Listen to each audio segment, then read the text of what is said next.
Halo, Nanda di sini. Di kesempatan kali ini kita akan membahas soal AKP. Langsung saja yang pertama, apakah penyusutan mengukur penurunan nilai PPE? Nah, sebelumnya saya jelaskan dulu apa itu penyusutan atau depresiasi. Nah, depresiasi adalah proses akuntansi dalam pengalokasian biaya aset berwujud dengan cara yang sistematis dan rasional selama periode yang diharapkan mendapat manfaat dari penggunaan aktivitas tersebut. Penggunaan dan pencatatan istilah depresiasi berbeda-beda tergantung dari jenis aset perusahaan. Nah, jadi jawabannya, apakah penyusutan mengukur penurunan nilai PPE? Jawabannya adalah tidak.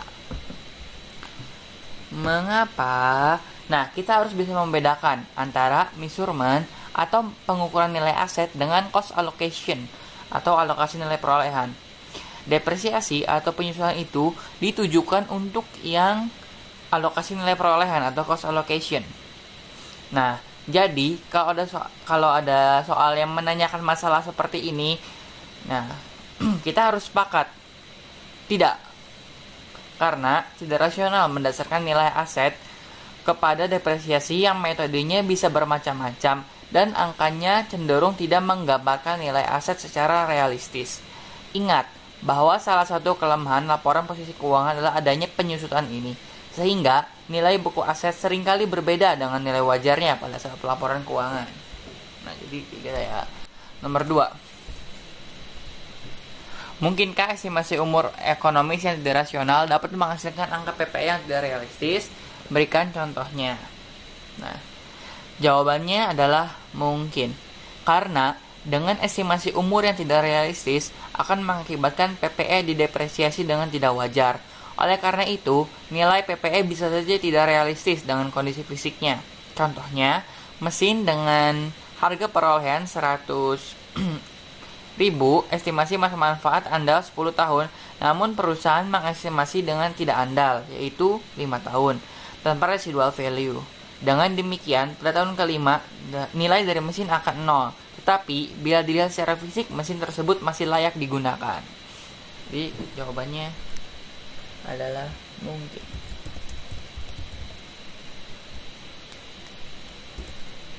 Contohnya misalkan tadi itu perusahaan yang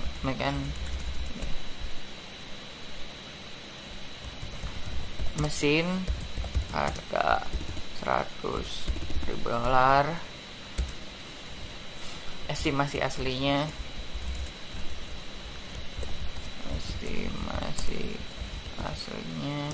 buat 10 tahun gitu, tapi perusahaannya hanya 5 tahun. Namun perusahaan hanya mencatat 5 tahun. Atau mungkin yang tidak itu tuh, ada contoh lainnya seperti misalkan mesin harusnya pakai unit produk tapi malah pakai straight line gitu kan, itu juga nggak bener nanti hasilnya ya kan. Udah 5 tahun menurut pencatatan mah udah nggak bisa digunain, tapi kan ternyata masih bisa digunakan gitu. Terus yang 3, 1 Mei 2019 Werner Corp membeli mesin 315 juta, estimasi manfaat 15 tahun, residual value 15 juta, kapasitas produksi 250 unit dan jam kerja 25.000 jam. Selama 2019-2020 Werner Corp menggunakan mesin 2000 jam dan 2.500 jam serta memproduksi 20.000 dan 25.000 unit. Hitung depresiasi tahun 2019 dan 2020 berdasarkan A. Straight line, B. Unit of output, C. Working hours, D. Jumlah angka tahun. Yang pertama dulu yang A, straight line. Pertama-tama kita cari dulu yaitu harga perolehan dikurangi nilai residunya. Kan harga perolehannya 315, terus nilai residunya 15 juta, berarti sisa 300 juta ya. Jadi sama dengan 315 dikurangi 15 juta.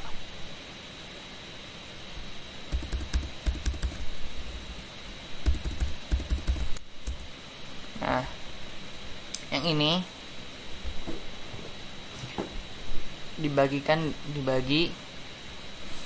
karena nilai tahunnya ada mana nih, estimasi masa manfaatnya 15 tahun, maka langsung aja dibagikan dengan 15. Jadi 20 juta. Nah, karena dia mendapatkannya pada 1 Mei, berarti kita hitung dulu bulannya kan, dari Mei, Juni, Juli, Agustus, September, Oktober, November, Desember tuh ada 8 bulan. Berarti kita kalikan dengan 8 dibagi 12. Ini.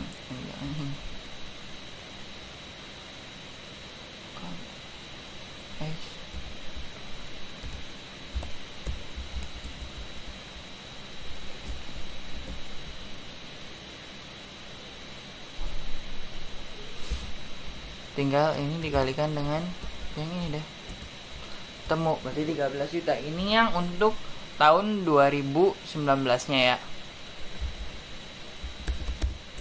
Sedangkan untuk tahun 2020 langsung saja yang 13 juta ini nilai perolehan dikurangi nilai residu, langsung dibagi nilai estimasi manfaat. Mengapa demikian? Karena ini langsung full 1 tahun.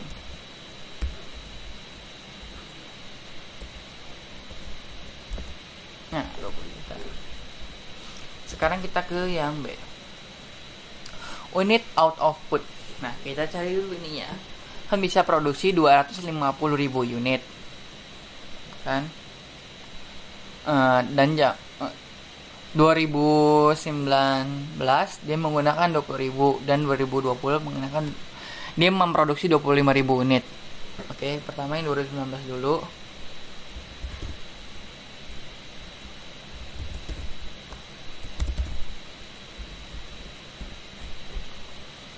Tadi itu 20.000, maksimalnya 250.000 ya. Langsung aja. Dan maksimalnya 250.000. Oke, ininya dulu. Seperti kayak tadi juga dikurangi residunya, nggak perolehannya. Terus ininya 250 tuh 250.000 unit. Dan yang tahun ini dipakainya 2000 jam. Tahun 2019 dipakainya 2000 jam. Berarti langsung aja ini dikalikan dengan 2000 dibagi 2.500. Jadi hasilnya adalah 2.400.000.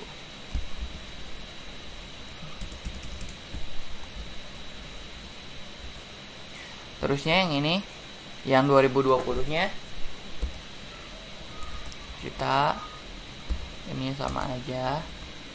Terus tadi dipakainya 25.000.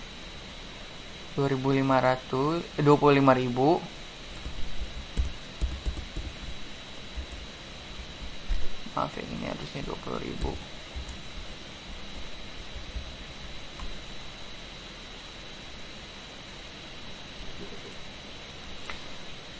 Berarti langsung aja kayak tadi. Ini dikalikan dengan ini dibagi ini. Oke, sekarang yang C, working hour. Caranya itu sama saja seperti yang unit out of put. Nilai perolehan dikurangi nilai residu. Terusnya yang ini total jam yang bisanya berapa, kan 25.000.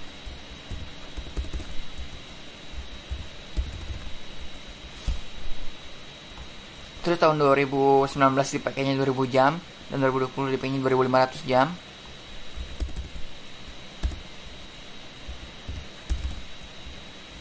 Caranya sama aja kayak tadi. Nah, ini dikalikan dengan yang tahun 2019 dipakai jamnya berapa, dibagi total mesinnya bisa pakai berapa jam. Di bawah juga sama aja caranya. Sekarang yang D, ini yang 2020 ya, maksudnya yang bawahnya tuh.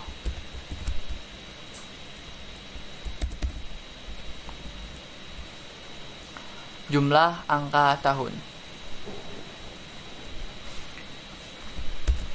Untuk awalnya mah sama saja, yaitu nilai perolehan dikurangi nilai residunya kan 300 juta juga. Terus kita cari JUT-nya, yaitu dengan cara N dikali N tambah 1 dibagi 2. Nah, untuk N-nya adalah nilai tahun, estimasi tahunnya. Jadi langsung aja 15 dikali 16 dibagi 2 ketemu 120 2019 ya. Ini 20. Terusnya kan kita udah tahu ininya beli awalnya bulan Mei, berarti kan 8 kan dari seperti yang tadi itu 8 Mei, Juni, Juli, Agustus, September, Oktober, November, Desember itu 8 bulan. Berarti sama dengan 8/12. Terusnya kan untuk tahun pertama pakainya yang 15, berarti 15 tahun. Karena 15 tahun gitu maksudnya. Kayaknya 15. Oke, caranya itu tinggal 15 dikalikan dengan 0,67 atau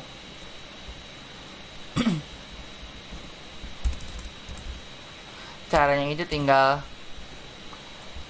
15 dibagi 120 dikalikan dengan 300 juta, terus baru dikalikan dengan 8/12. Hasilnya ada 25 juta. Untuk tahun 2020 nya nilainya sama aja 300 juta 820. Nah karena kita pakainya metode jumlah angka tahun, maka ini kan baru 8 bulan nih, kita jadiin setahun dulu, berarti kan kita kurang 4 bulan. Oke, berarti kan 4 dibagi 12. Oke, ininya 15.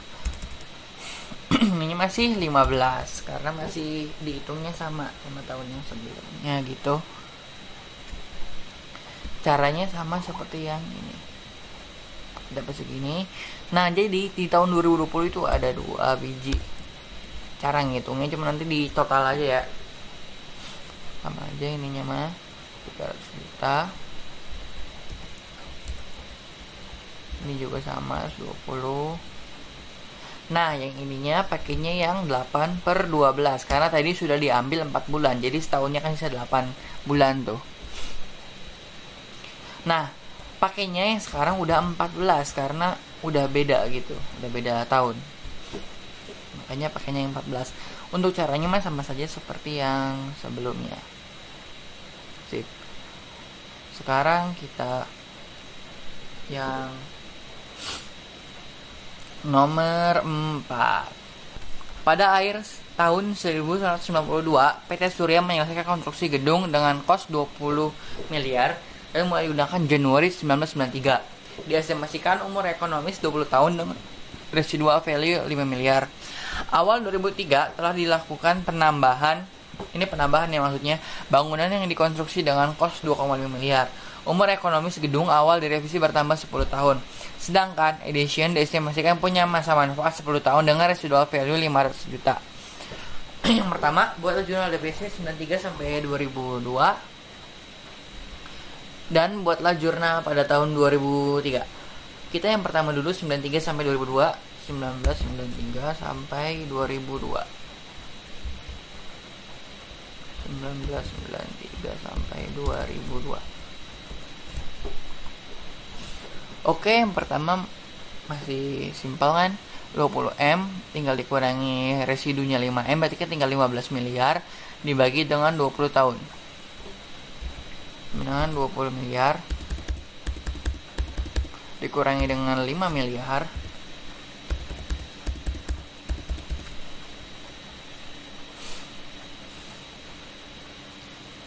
dibagi dengan 20 tahun. Ini aja dulu.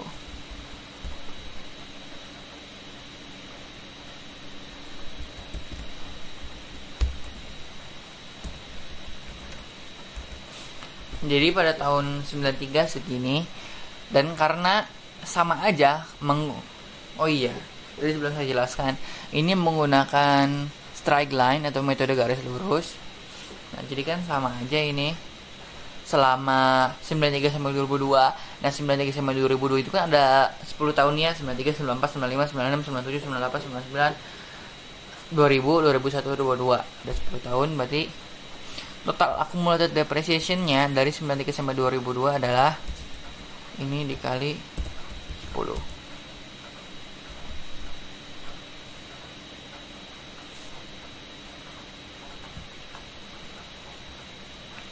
Oh iya, belum dibuat jurnalnya. Berarti jurnalnya itu kan depresiasi expand, depreciation expand pada accumulated depreciation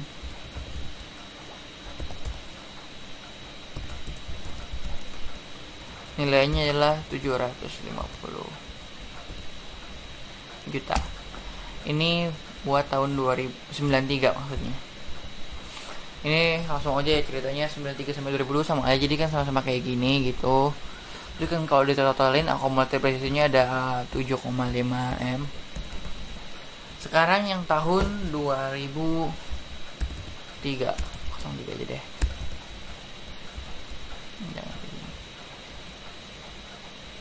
Oke, yang 2003 kan. Awal 2003 telah dilakukan penambahan bangunan dikonstruksikan dengan kos 2,5 M. Umur ekonomis gedung awal dari revisi bertambah 10 tahun. Sedangkan Edition diestimasi punya masa manfaat 10 tahun dengan residual value 500 juta. Berarti si gedungnya itu kan nambah 10 tahun masa manfaatnya.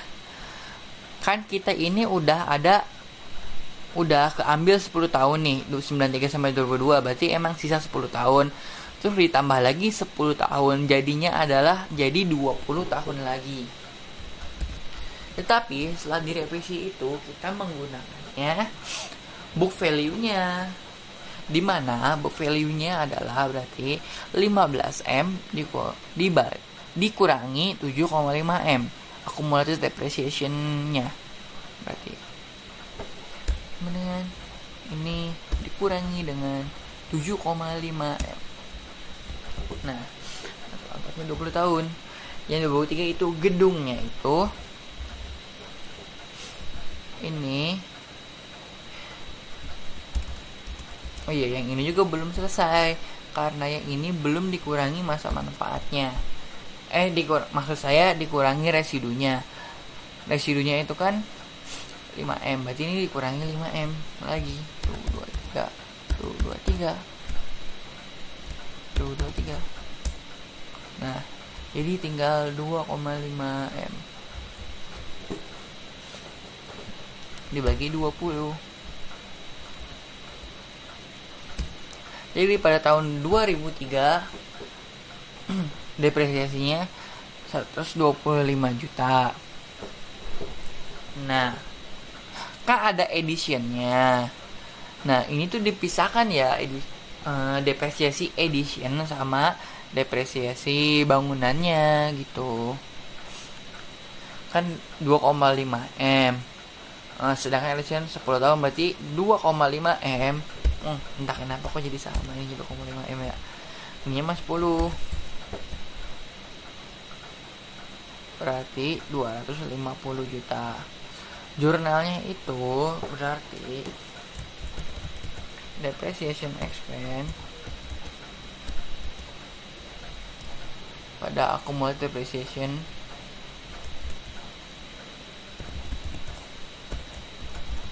ini yang buildingnya.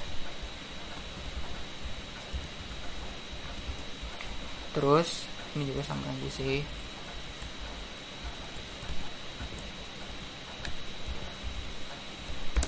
Kalau ini yang editionnya.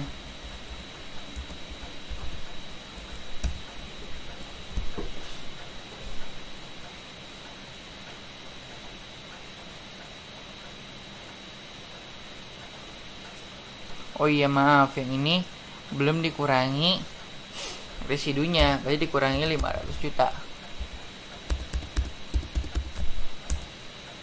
Nah jadinya 200 juta ya. Oke, tahun 2003 begitu. Sekarang kita ke nomor 5. A.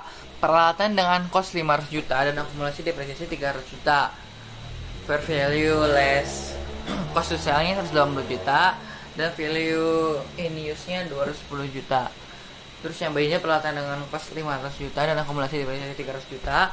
Fair value less cost to sell-nya 120 juta dan value in use-nya 170 juta. Di periode berikutnya nilai aset itu meningkat, fair value-nya sebesar 10 juta. Oke, buatlah jurnalnya. Sebelum membuat jurnalnya, saya akan menjelaskan terlebih dahulu. Nah, mengenai impairment. Setiap tahun, entitas mereview aset-asetnya. Apakah terdapat indikasi terjadinya penurunan nilai aset yang diukur berdasarkan kemungkinan cash flow yang bisa dihasilkan, apakah melalui penjualan atau melalui penggunaan aset itu. Jadi, entitas harus mengukur berapa nilai aset itu apabila dijual, dikurangi biaya menjual atau cost to sell. Hal ini dikenal sebagai fair value dikurangi cost to sell atau yang FV min CTS itu. Entitas juga mengukur berapa persen value dari projected future cash flow atau proyeksi arus kas masa depan yang bisa dihasilkan dari pemanfaatan aset tersebut. Hal ini dikenal sebagai value in use atau VU.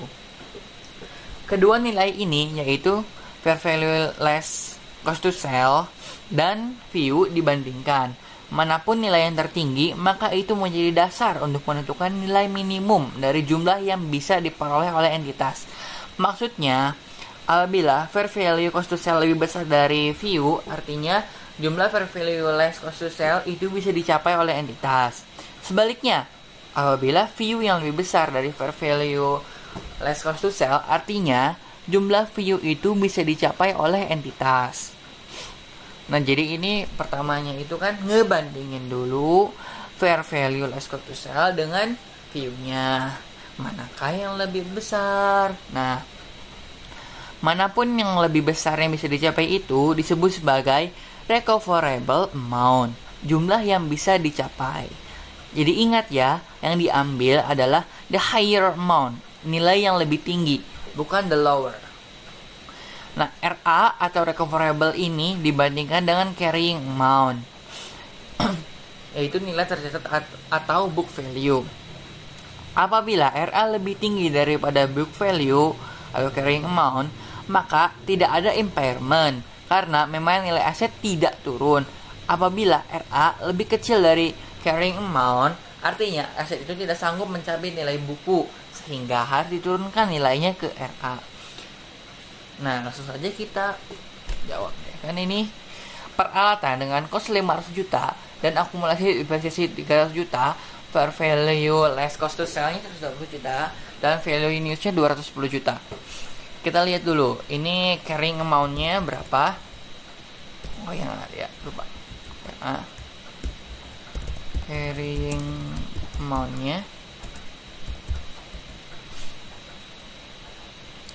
300 juta 500 dikurangi 300 juta.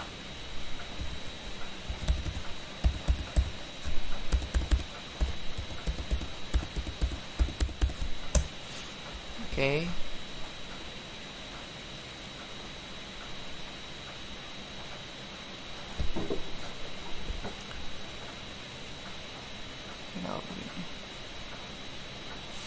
Selanjutnya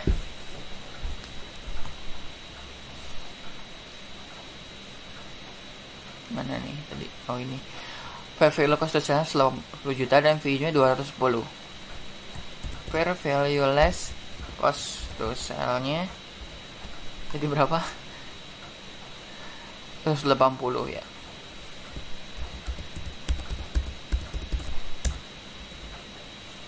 Dan view-nya 210.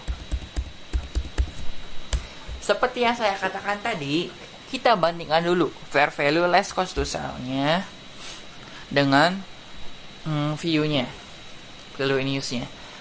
Kita lihat dulu lebih besar mana nih. Nah, ternyata lebih besar view nih. Maka berarti kita menggunakan view-nya. Selanjutnya kan kita ini bandingkan dengan carrying amount-nya. Ternyata masih besar si view-nya. Maka dari itu kita tidak usah mengimpairment-nya. Yang B, peralatan dengan cost 500 juta dan akumulasi depresiasi 300 juta. Oke, ininya mah sama aja carrying amount-nya.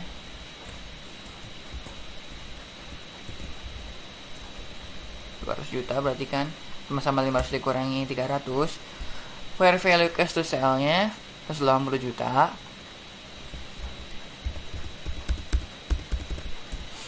Sedangkan value in use-nya 170 juta. Nah, ini tulis dulu deh, no entry. Nah, sekarang kita bandingkan dulu fair value less cost to sell-nya dengan value in use-nya. 180 dengan 170. Kita ingetin lagi serat the higher. Berarti kita pakai yang 180 juta. Nah, setelah itu kita bandingkan dengan carrying amount-nya. Carrying amount-nya kan 200 juta. 180 dibandingkan dengan 200 juta. Kan ini lebih rendah nih, maka terjadi impairment-nya.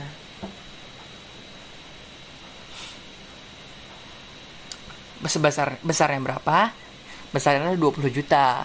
200 dikurangi 180 juta. Jurnalnya adalah loss on impairment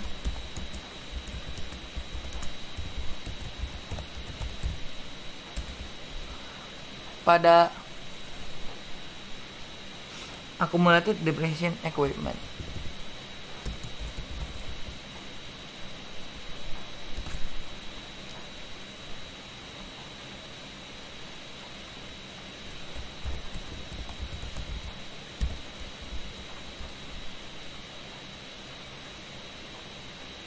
Nilainya adalah 20 juta.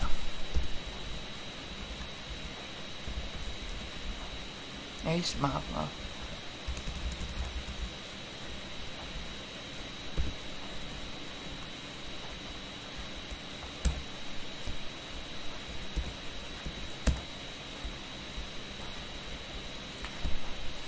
Selanjutnya kan, di periode berikutnya nilai SI itu meningkat fair value-nya sebesar 10 juta. Nah, jumlah atau nilai yang di-impair itu bisa saja mengalami recovery. Namun, jumlah recovery yang bisa diakui adalah maksimal sebesar jumlah yang di-impair. Misal, di periode berikutnya nilai SI itu meningkat fair value-nya sebesar 10 juta. Maka, jurnalnya adalah accumulated depreciation terhadap recovery of loss on impairment.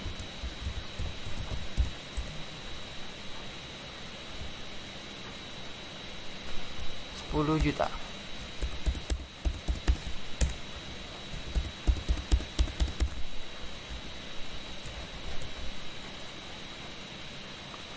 Oke, sekian dari saya. Kurangnya mohon maaf. Dadah.